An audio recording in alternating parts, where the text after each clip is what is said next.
Hi everyone, আজকে আমি রান্না করব ধামসা আলু দিয়ে গরুর মাংস ভুনা।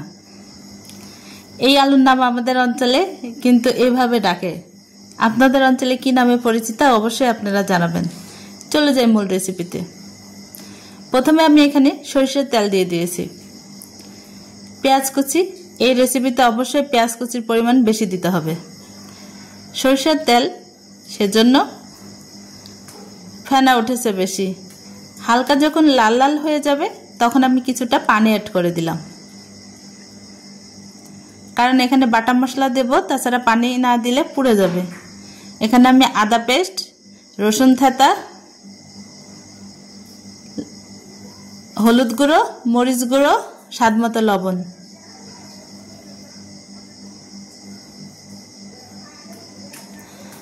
দারচিনি, এলাচ, কালো ফল, লং, সব রকম তেজপাতা, সব রকম মশলা দিয়ে দিয়েছি।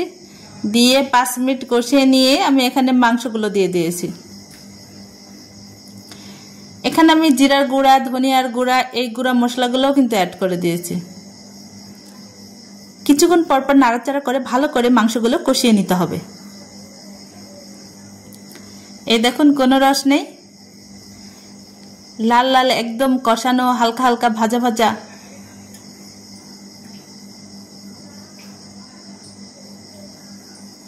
যখন তেল চর্বি উঠে আসবে তখন আপনি বুঝবেন কষানো কমপ্লিট। এখন আমি ধামসা আলু দিয়ে দিলাম। এই আলুগুলো অনেক বড় বড় এবং এই আলুগুলোর নাম কিন্তু আমাদের অঞ্চলে এই নামে পরিচিত। এই আলু দিয়ে যখন মাংস রান্না করা হয়, আলুগুলো হালকা হালকা ভাবে একটু একটু করে ফেটে যায়, খেতে ভীষণই মজা লাগে। আমি এখানে কিছুটা কাঁচা মরিচ অ্যাড করে দিচ্ছি, জাস্ট স্মেল হবে, কিছুটা ঝালও হবে, কিন্তু ফ্লেভার ভালো আসবে। আমি কিছুক্ষণ পর পর ঢাকনা দিয়ে ঢেকে দিয়ে আবার নাড়াচাড়া করে দিচ্ছি। মাংসগুলো অনেকক্ষণ কষিয়ে নিতে হবে।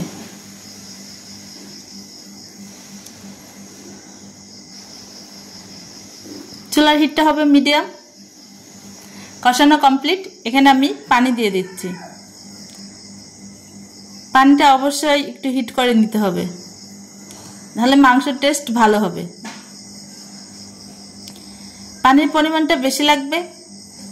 হাড্ডি, আলু এগুলো সিদ্ধ হতে কিন্তু পানি লাগবে। পানি দেওয়ার পরে আবার ভালো করে নাড়াচাড়া করে দিতে হবে, যেন মশলাগুলো মিশে যায়। মাংসের মধ্যে আলু খেতে আমার ভীষণ ভালো লাগে। সেই আলু যদি হয় স্বাদের, তাহলে তো কথাই নেই। আমি বেশিরভাগ সময় চেষ্টা করি কিছুটা আলু দিতে। মাঝে মাঝে আলু ছাড়াও রান্না করি, তবে আলু দিলে খেতে ভালো লাগে বেশি। গরম গরম ভাত আর মাংস আলুর কষা, দারুণ মজা। রস শুকনা হয়ে গেছে, আমার রান্নাও প্রায় শেষের দিকে। এখানে আমি জিরা ভাজার গুঁড়া অ্যাড করে দিলাম। জিরা ভাজার গুঁড়া দেওয়ার কারণে মাংসের টেস্টটা অন্যরকম হবে, খেতে খুবই মজা লাগবে।